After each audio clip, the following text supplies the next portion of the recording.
Assalamualaikum warahmatullahi wabarakatuh. Saya Mesana Karona dengan NIM 2014080013 akan menjelaskan materi pembelajaran pada topik keempat, yaitu dasar-dasar genetika. Nah, bagaimana sih dasar-dasar genetika?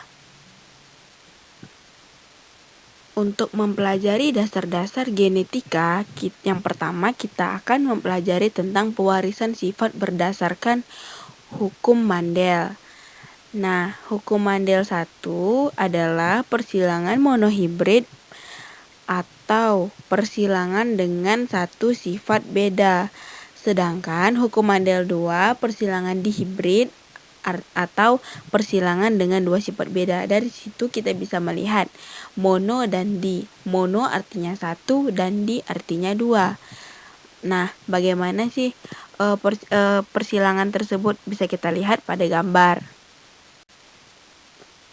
Yang kedua ada kromosom dan pewarisan sifat. Kromosom memiliki fungsi membawa informasi genetik yang akan diturunkan pada keturunannya.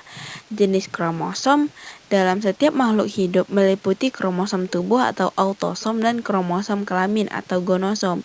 Bentuk kromosom bisa kita lihat pada gambar di samping. Yang ketiga adalah perbedaan struktur dan fungsi DNA dan RNA. Perbedaan dari segi struktur dan fungsi DNA dan RNA dapat kita lihat dari segi bentuk, fungsi, letak komponen gula, ukuran, jenis basa nitrogen, kadar, dan keberadaannya. Seperti bisa kita lihat pada gambar di samping kanan bawah kita. Yang keempat ada contoh proses protein sintesis dalam sel. Proses sintesis protein dibagi menjadi 3 langkah. Yang pertama ada transkrip, yang kedua ada translasi, yang ketiga ada pelipatan protein. Dalam pelipatan protein terbagi lagi ada 3 tahap atau proses, yaitu elongasi, terminasi, dan inisiasi. Yang kelima ada contoh proses rekayasa genetik pada tumbuhan dan mikroba. Nah, rekayasa genetik pada mikroba bertujuan untuk meningkatkan efektivitas kerja mikroba tersebut. Misalnya mikroba untuk fermentasi, pengikat nitrogen udara, meningkatkan kesuburan tanah, mempercepat proses kompos, dan pembuatan makanan ternak. Sedangkan rekayasa genetik pada tumbuhan dapat menyediakan kebutuhan pangan masa depan dengan kualitas yang lebih baik. Yang keenam ada contoh rekayasa genetik pada hewan dan manusia.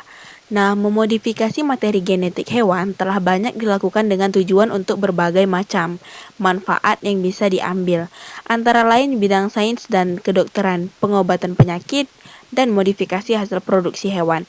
Sedangkan pada manusia tidak terdapat perubahan yang signifikan yang dialami manusia sama seperti biasanya. Kemungkinan besar proses rekayasa genetik ini dapat melawan infeksi HIV di masa mendatang.